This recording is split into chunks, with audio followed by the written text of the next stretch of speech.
Hello everyone, আসসালামু আলাইকুম। গত 26 জুন আমি একটা আর্ট কন্টেস্টে পার্টিসিপেট করি, যেটা কিনা আয়োজন করেছিল জুমি রেস্টুরেন্ট তাদের আউটলেটের প্রমোশন উপলক্ষে। এই ধরনের লাইভ কন্টেস্টে আমার কখনো জয়েন করা হয়নি, আর যে কোনো প্রতিযোগিতা থেকেই অনেক কিছু শেখা যায়, তাই ভাবলাম একটু ট্রাই করে দেখি। বাসা থেকে বের হয়ে পড়লাম রেস্টুরেন্টের উদ্দেশ্যে। তাদের রেস্টুরেন্টের ডেকোর আইডিয়া দেখে তো আমি অনেক খুশি। প্রত্যেকটা দেয়ালে সাজানো ছিল হাতে আঁকা পেন্টিং দিয়ে।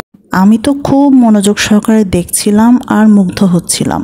যত যাই বলো, হাতে আঁকা পেন্টিংয়ে যে একটা অ্যাস্থেটিক লুক থাকে, সেটা প্রিন্ট করা ছবিতে তুমি সে ভাইব কখনোই পাবে না। শুধুমাত্র শৌখিন মানুষরাই এই চিত্রকর্মের মূল্য বুঝবে।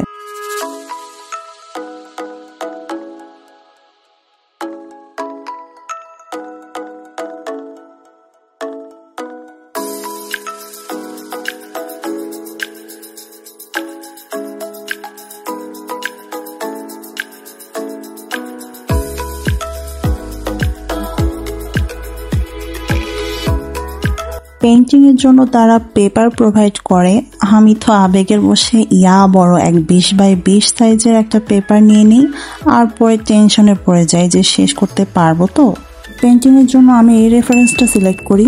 রেফারেন্সটা দেখতে সহজ মনে হলেও বেশ ভালোই ডিটেলিং ছিল। আমি প্রথমে বেস কালারটা করে নেই, তবে পেপারের চাইতে আমার মনে হলো ক্যানভাসের রংটা খুব ভালোভাবে ব্লেন্ড করা যায়। তারপর আমার একটা নষ্ট তুলি দিয়ে আমি ঝোপঝাড়গুলো হাইলাইট করতে থাকি। এই যে ছোট ছোট পাতাগুলো ফুটিয়ে তোলাটাই ছিল সময় সাপেক্ষ ব্যাপার। হাতে সময় থাকলে এই পেন্টিংটা আমি অনেক সুন্দর করতে পারতাম। যাই হোক, অল্প সময়ের মাঝে এতটুকু যে করতে পেরেছি, এটাই বা কম কি। মেঘের অংশটুকু আমি একদমই ফুটিয়ে তুলতে পারিনি। চেষ্টা করছিলাম একটু হাইলাইট করার, যেন অন্তত বোঝা যায় যে এটা মেঘ ছিল। নর্মালি এই পেন্টিং যদি করতাম তাহলে মেঘগুলো ফুটিয়ে তুলতেই আমার 2 দিন লাগতো। And this is the final look. তো কেমন লাগলো আমার এই এলোমেলো পেন্টিং কমেন্ট করে জানাতে পারো।